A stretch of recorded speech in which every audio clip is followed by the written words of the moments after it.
स्वीकारा है ये रचना, और इस रचना के रचयिता जो कुछ है, जो कवि है, उसके प्रति थोड़ी सी जानकारी या उन्हीं के प्रति कवि परिचय के रूप में थोड़ी सी मालूमियत या जानकारी आप लोगों के सामने रखने का प्रयास करता हूं। सहर्ष स्वीकार है कि जो रचयिता है वह गजानन माधव अर्थात मुक्तिबोध, यानी कि उनका नाम जो है गजानन माधव मुक्तिबोध जी का जन्म 13 नवंबर 1917 को मुरैना यानी कि मध्य प्रदेश में हुआ है।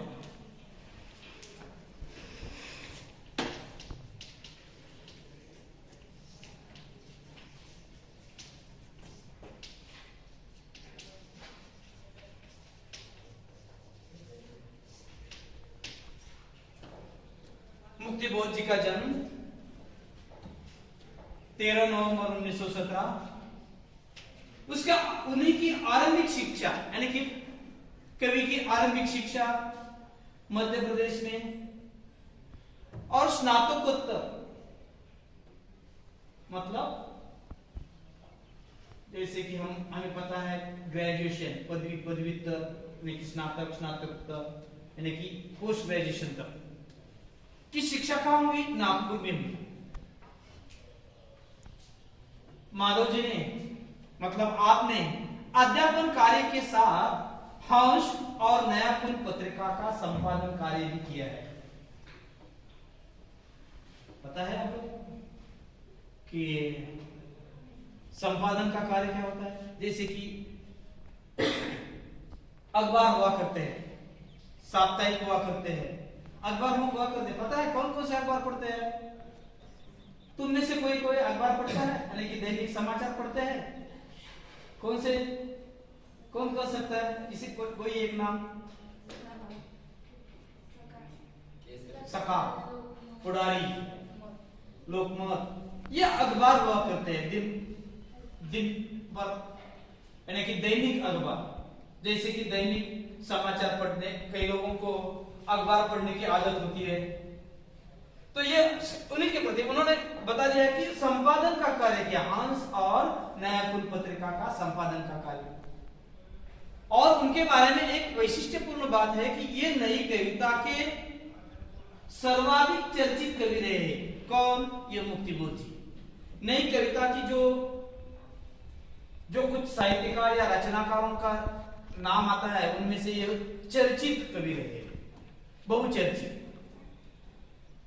उनकी रचनाओं में यानी कि उनकी काव्य में हो या रचनाओं में हो, प्रकृति प्रेम, सौंदर्य, कल्पना प्रियता के साथ जो सर्वहारा वर्ग है, सर्वहारा यानी कि शोषित, वंचित वगैरह, सर्वहारा यानी कि आम आदमी की तरफ, आम व्यक्ति की तरफ जो वर्ग है, उस वर्ग के आक्रोश और विद्रोह के विभिन्न रूपों का यथार्थ चित्रण उसमें दिखाई देता है उनके साहित्य में। मतलब जो वास्तविकता है वो उस काव्य में, उस रचनाओं में, मतलब कहानी हो, उपन्यास हो, नाटिका हो, नाट्य हो, एकांक हो, उसमें वो दिखाई देता है। ये बात मुक्तिबोध जी के जीवन परिचय के साथ साथ कोई प्राथमिक चर्चा करते हुए, प्राथमिक जानकारी देते हुए ये भी बात आवश्यक है कि उनकी मृत्यु 1964 में हुई। कवि परिचय यह बात हो जाने के उपरांत हम प्रमुख कृतियों की ओर आ जाते हैं। किसकी? ये गजानन माधव जी की प्रमुख कृतियां कौन सी रही है देख लीजिए। सबसे पहले मैं जिसका जिक्र करता हूं वो देख लीजिए, चांद का मोह टेढ़ा है। चांद मालूम है ना कहां होता है? आकाश में जो चांद सितारे वो कहां करते हैं, जहां वो करते हैं, उस पर चांद का मोह टेढ़ा है। उसी का अर्थ देख लीजिए, चांद और मुंह यानी कि चेहरा, टेढ़ा यानी कि वाकड़ा तिकड़ा। तो उन्हें बता दिया है कि चांद का मुंह टेढ़ा है, बुरी बुरी खाक दूर, ये काव्य संग्रह है, कविता संग्रह है।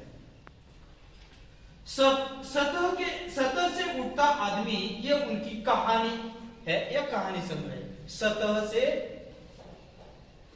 उठता आदमी, देखिए चांद का मुंह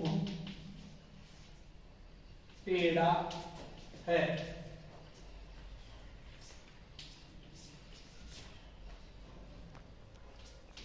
ये काव्य संग्रह।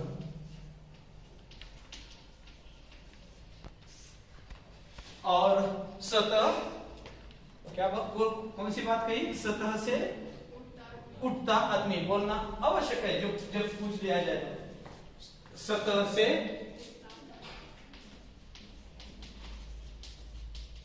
उठता आदमी, ये क्या है? कहानी संग्रह, कहानी।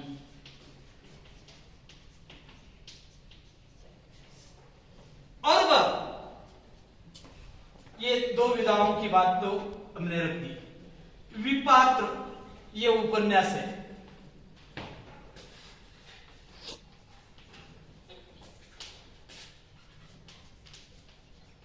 उपन्यास। दूसरी बात, तीसरी बात, कामायनी एक पुनर्विचार, आलोचना है।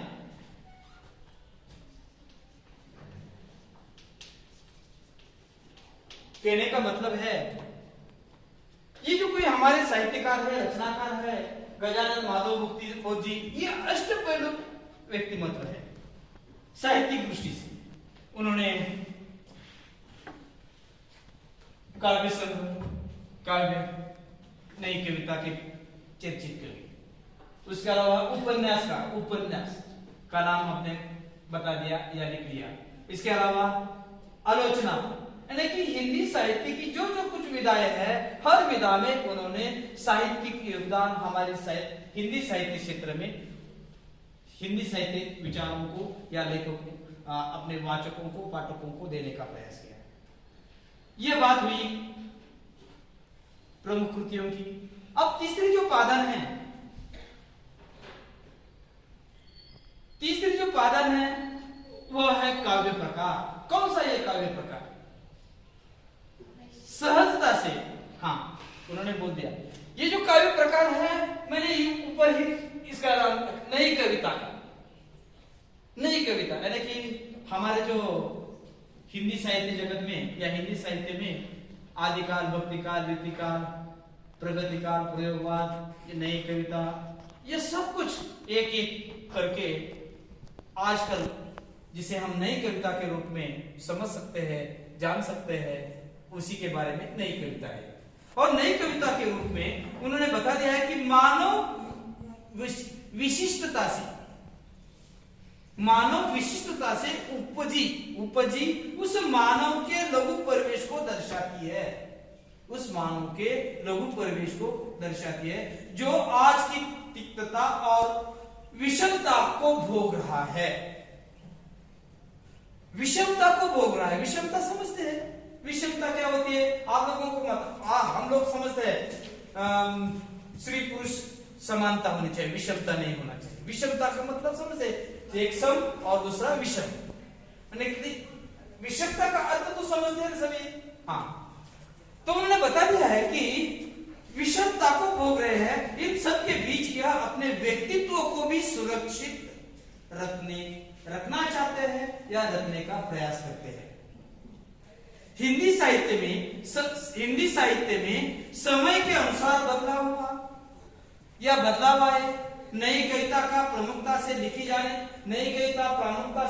लिखी जाने लगी।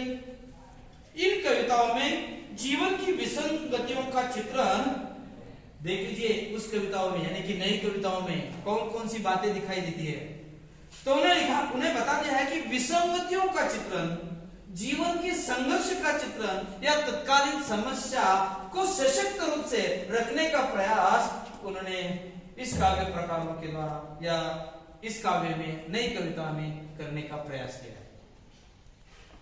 अब काव्य प्रकार की जानकारी उपलब्ध हो जाने के बाद हम अगली पादान पर आ जाते हैं, काव्य परिचय में। काव्य परिचय में कौन सी बात उन्होंने समझा दी अपने पाठ्यक्रम में या अध्ययन की दृष्टि से? तो उनका कहना है नई कविता में कवि ने जिंदगी में जो कुछ भी मिले उसे सानंद स्वीकारने की बात कही है। नई कविता में यानी इस कविता में कवि का कहना है जो हमें जो मिला है वो सानंद मतलब आनंद से, आनंद भरकर, यानी कि बड़ी खुशी के साथ, कहने का मतलब बड़ी खुशी के साथ स्वीकारना है। कभी कभी हम बोला करते या बोल देते हैं कि मनुष्य के जीवन में संघर्ष करना पड़ता है। सही बात है, हर एक व्यक्ति के जीवन में संघर्ष के सिवाय कुछ भी नहीं मिलता। देख लीजिए बड़े बड़े जो लोग होते हैं, विद्वान, साहित्यिक या कोई नेतागण या जो कोई पंडित, जो कोई जैसे कि महात्मा हुए, वो एक दिन में नहीं मिले। जैसे कि उन्हें परिश्रम करने के बाद या संघर्ष करने के बाद जो मिला है वो स्थिति, वो रूप ये दिखाई देता है। तो मेरे कहने का मतलब यह है कि हर एक व्यक्ति का जीवन संघर्षशील होता है, संघर्षमय होता है। और आगे बता दिया है कि दुख, संघर्ष, गरीबी, अभाव, अवसाद, संदिग्धता सभी को स्वीकार करने से ही व्यक्ति परिपक्व बनता है, परिपक्व होता है। कविता का आशय यही है, जो भी कुछ है हमारे पास, जो भी कुछ मिला है उसे सानंद स्वीकार करना, हर्ष के साथ स्वीकार करना, खुशी के साथ स्वीकार कर देना। और यह बात उन्होंने यहां समझा दी, कर दी। कैसे? तो उन्हें आगे बता दिया है आत्मीयता, भविष्य की चिंता, ममता की कोमलता मनुष्य को कमजोर कराती है। मनुष्य को कौन कमजोर कराता है ये दिखा दिया है उन्होंने क्या दिखा दिया है? आत्मीयता, भविष्य की चिंता, ममता की कोमलता मनुष्य को कमजोर बनाती है। उदाहरण देता हूं कमजोर बनाने, जैसे कि एक कई घरों परिवारों में लड़का हो लड़की हो कभी कभी होशियार हो सकती है, गरीब घर में जिसके पास नहीं होता। कभी कभी ऐसा होता है कि एक गरीब घर की लड़की, गरीब लड़की, घर की लड़की होने के नाते उन्हें उनके माँ बाप पढ़ाई के लिए अनुमति नहीं देती, उनके पास आत्मीयता की कमी होती है। सिवाय दूसरी बात उन्होंने बता दिया है, उन्हें भविष्य की चिंता होती है कि उन्हें पढ़ा लिखा कर हम क्या करेंगे, लड़की बड़ी हो जाए, होशियार बन जाए तो उसके बराबर का कोई दूल्हा चुनने की उन पर मुसीबत हुआ करती है। मुझे पिछले 2-3 साल पहले एक छात्रा थी मेरे क्लास में, आदिवासी समाज की। उसके पिता को मैंने फोन कर दिया और बता दिया कि वो बहुत अच्छी खासी लड़की है, वो बहुत होशियार है, उसकी बुद्धिमत्ता बहुत तीव्र है, वो जरूर कुछ न कुछ बन जाएगी आगे चलकर, उसे पढ़ने लिखने दो। लेकिन उन्होंने क्या कर दिया, उनका ब्याह करने का ठान लिया था, निश्चित कर लिया था। तो मैंने फोन कर उसे समझा दिया, शायद उन्होंने स्वीकार कर लिया। आज भी वो TY में पढ़ रही है, होशियार है। कहने का मतलब यह है कि कभी कभी आत्मीयता होती है, भविष्य की चिंता होती है, ये क्या करती है, अपने आप को या मनुष्य को कमजोर बना देती है। परंतु साहस या ढाढ़स, यानी कि उन्होंने बता दिया है, आगे बता दिया है, इसलिए कभी अंधकार में लुप्त होना चाहता है। प्रकृति की जो भी कुछ प्यारा है वह हमें सौंपा है, इसलिए भी कुछ मिला है या मिलने की संभावना है, उसे सहज अपनाना चाहिए। आपको परिष्कृत भाषा और भाव व्यक्ति इस काव्य में सक्षम दिखाई देती है। कहने का मतलब है बिना सोचे समझे ये पढ़ना भी, उसमें जो कोई खामियां हैं, जो कुछ अच्छा खासा है, वह ठीक तरह से हम समझने वाले, समझ कर लेने वाले। तो पहले पेज नंबर 61 पर जो पद्य रचना है वो ठीक तरह से देख ली। मैं पहले पढ़ाता हूँ और बाद में शब्दों का अर्थ आप लोगों के सामने रखकर स्पष्टीकरण या उसमें जो कोई संदर्भ देना आवश्यक है उसी के साथ समझाने की कोशिश करता हूँ। देख लीजिए कविता पेज नंबर 61 पर कैसे सचित्र चित्र है, जैसे कि सूरज, पूर्व दिशा की ओर से निकल रहा है और एक व्यक्ति बड़े आराम से अपने खुशी से जीने की तस्वीर आप लोगों के सामने रख रहा है, दिखा रहा है। जिंदगी में जो कुछ है, कविता में कौन सी बात कही है, जिंदगी में जो कुछ है, जो भी है, सहर्ष स्वीकारा है। जास्त तिकडे करो। जिंदगी में जो कुछ है, जो भी है, सहर्ष स्वीकारा है। सहर्ष स्वीकारा है। सहर्ष का अर्थ होता है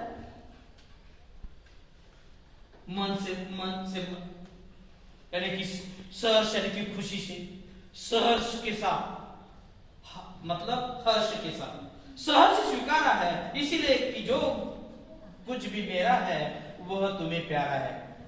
कवि क्या कहते हैं, हंसने वाली लड़की मुझे हंस रही है, खुद हंस रही है, नहीं ना ऐसी बात, ठीक है, ध्यान से सुनो, ये रिकॉर्ड मैंने तो कहा, ठीक है, अपनी बात अलग है और अपनी बात अलग है। देख लीजिए उसमें कविता में कवि ने पहले 4 पंक्तियों में जो बात बता दी है वो इस प्रकार है। कवि कहते हैं कि मेरी जिंदगी में जो कुछ है, जैसा भी है, मैं उसे खुशी से स्वीकार करता हूं। जो कुछ है वह मैं खुशी से स्वीकार करता हूं। क्यों? क्योंकि मेरा जो कुछ है वह मेरी प्रिय को अच्छा लगता है। जो मेरा कुछ है वह मेरे प्रिय को अच्छा लगता है। प्रिय यानी कि जो भी कोई हो सकता है, प्रिय आप लोगों को समझता है ना, प्रिय जो कुछ है, मेरा जो कुछ है वो मेरे प्रिय को अच्छा लगता है। और इस प्रकार उन्होंने बता दिया है, इसीलिए जो कुछ भी मेरा है वह तुम्हें प्यारा है। आगे उदाहरण, गरीबीली गरीबी हो, गरीबीली गरीबी हो, ये गंभीर अनुभव सब, ये विचार वैभव सब, दृढ़ता यह भीतर की सरिता यह अभिनय सब मौलिक है, इसीलिए कि पल पल में जो भी कुछ जागृत है, अपलक है, संवेदना तुम्हारा है। जाने क्या रिश्ता है, जाने क्या नाता है, जितना भी उड़ेलता हूँ भर भर फिर आता है। दिल में क्या झरना है, मीठे पानी को सोता है, भीतर वह ऊपर तुम मुस्काता चांद, जो धरती पर रात भर मुझ पर क्यों तुम्हारा ही खिलता वो चेहरा है। मैंने यह सब कुछ पढ़ लिया, परंतु अर्थ की दृष्टि से समझ कर ले लीजिए। पहला जो सहर्ष से स्वीकारा है, यानी कि हर्ष के साथ स्वीकारा है, यानी कि मन से मान लिया है। गरीबी यानी कि गरीबी के प्रति उन्होंने बता दिया था कि मेरी गरीबी यानी कि स्वाभिमानी गरीबी का अर्थ होता है यहाँ स्वाभिमानी। दूसरा शब्द यहाँ है विचार वैभव, भरे पूरे विचार, वैभव विचार वैभव जो कुछ बात है। दृढ़ता का अर्थ यहाँ, दृढ़ता का अर्थ यहाँ उन्होंने बता दिया है मजबूती। सरिता का अर्थ यहाँ दिखाई देता है नदी। अभिनव का अर्थ दिखाई देता है यहाँ नया। और मौलिक का अर्थ होता है मूलभूत। अपलक का अर्थ होता है एकटक। संवेदन श्रोता का अर्थ होता है झरना। तो ये जो कोई अर्थ है, उस दृष्टि से मैंने जो पंक्तियां पढ़ी उसी के अनुसार आप लोगों को मैं समझाने की कोशिश करता हूं। तो देख लीजिए, मैंने ये बात बता दी कि जिंदगी में जो कुछ है, जो मेरा है वो मेरे प्रिय का है, क्योंकि मेरा जो कुछ मेरा है वो मेरे प्रिय को अच्छा लगता है। और मेरी स्वाभिमान से परिपूर्ण गरीबी भी क्यों न हो, या गरीबी हो, जीवन के गंभीर अनुभव भी क्यों न हो, मेरे विचारों का वैभव और दृढ़ता मेरी भावनाओं की नदी हो, भावनाओं की नदी, विचारों के भावनाओं की नदी, विचार और भावनाओं की नदी यानी कि सरिता नदी, उसके प्रति उन्होंने बात बताया। सभी कुछ मौलिक है, विचारों का विचार चलते हैं ना जीवन में, वह सभी मौलिक है। वह कैसे लगते हैं? नदी की तरह, सरिता की तरह है, बहने वाले। कल विचार देख लीजिए, कल जो था आज नहीं, आज है तो वो कल नहीं होगा, दूसरा आगे वाला कोई विचार अपने मन में आ जाएगा। यानी कि उसी के प्रति उन्होंने बता दिया कुछ मौलिक है अर्थात नया है, मौलिक है अर्थात नया है। इनकी मौलिकता का कारण यह है कि मेरे हर पल जो कुछ घटता है, जो कुछ जागृत है, निरंतर है, सतत है, मेरी उपलब्धियां है, वह सब हमारे प्रेरणा से ही हुआ है। तुम्हारी प्रेरणा से ही हुआ है, हमारे तुम्हारे प्रेरणा से, यानी कि जो मेरा है वो तुम्हारा है। इसीलिए कवि ने यह बता दिया है, आगे आगे यह भी कहा है कि यह तुम्हारी प्रेरणा से ही हुआ है। आगे कवि कहते हैं, कवि का कहना है कि तुम्हारे साथ न जाने मेरा कौन सा संबंध है। कविता में कवि क्या कहते हैं? तुम्हारे साथ मेरा न जाने कौन सा संबंध है, न जाने कैसा नाता है। मतलब उन्होंने बोल दिया है जो कुछ भी, उन्होंने कैसे समझा दिया, देख लीजिए। गरीबी नहीं गरीबी यह गंभीर अनुभव सब, यह विचार वैभव सब, दृढ़ता यह भीतर की सरिता यह अभिनव सब मौलिक है, मौलिक है। इसलिए कि पल पल में जो भी कुछ जागृत है, अपलक है, संवेदना तुम्हारा है। जाने क्या रिश्ता है, जाने क्या नाता है, जाने क्या रिश्ता है, जाने क्या नाता है कि मैं अपने भीतर समाये हुए, और सचमुच मैं अपने भीतर समाये हुए है। और यह तुम्हारे स्नेह रूपी जल को जितना बाहर निकलता हूं, विचारों के प्रति जो विचार आते हैं ना, वह जल स्वरूपी, जल के रूप में उन्होंने देख लिए। जल को जितना बाहर निकलता हूं उतना वो चारों ओर सिमट कर चला जाता है, चारों ओर सिमट कर चला जाता है, मेरे हृदय में भर आता है। विचारों के कारण जो समंदर, जो सरिता, अपने विचारों की सरिता अपने पास होती है, और जो विचारों की सरिता अपने हृदय पर, भीतर, हृदय के अंदर भीतर समिटती है। यानी कि उन्होंने बता दिया है कि जैसे कि तुम्हारा स्नेह पानी के स्रोत के समान है जो मेरे अंतर मन को तृप्त करता रहता है। पानी की तरह है ये विचारों की जो श्रृंखला है। और उन्हें बोल दिया मेरे हृदय में तुम्हारे लिए प्रेम है, जिस प्रकार चांद रात भर मुस्कुरा पर, मेरा प्रेम कैसा है? जिस प्रकार चांद रात भर मुस्कुरा कर धरती पर प्रकाश फैलाता है। धरती पर आप लोगों को रात में सूरज नहीं होता है, रात में चांद होता है, और वो क्या करता है? धरती पर अपने प्रकाश से प्रकाशित कर देता है, यानी उसकी जो शीतलता होती है देखने लायक होती है। इसीलिए तो ये जो काल चक्र है, रात दिन वो चली जा रही है। सब हमारे प्राकृतिक दृष्टि से, सब हमारे एक तरह से सब हमारे, हम लोगों को उपकृत करते हैं। हम सजीव सृष्टि को वह सब कुछ देने का प्रयास करते हैं। और इस प्रकार उन्होंने आगे बता दिया है कि जिस प्रकार चांद रात भर मुस्कुराकर धरती पर प्रकाश फैलाता है, उसी प्रकार तुम्हारा चेहरा अपने सौंदर्य के प्रकाश में मुझे सरोबार रखता है। मुझे कवि का अंतर्मन और बाह्य जगत दोनों स्नेह से संचालित है। इस तरह इस कविता में उन्होंने बता दिया कैसे, जितना भी मैं उड़ेल लूं भर भर फिर आता हूं, दिल में क्या झरना मीठे पानी का सोता है, श्रोता है झरना, स्रोत मतलब मीठे पानी की तरह मुस्कुराता हुआ। ये जो मुस्कुता चांद जो धरती पर रात भर, मुझ पर तो तुम्हारा ही खिलता वह चेहरा है। मुझे तो तुम्हारा खिलता हुआ चेहरा दिखाई देता है। इस प्रकार उन्होंने यह प्रयास किया है, बात कहने की कोशिश कर रही है।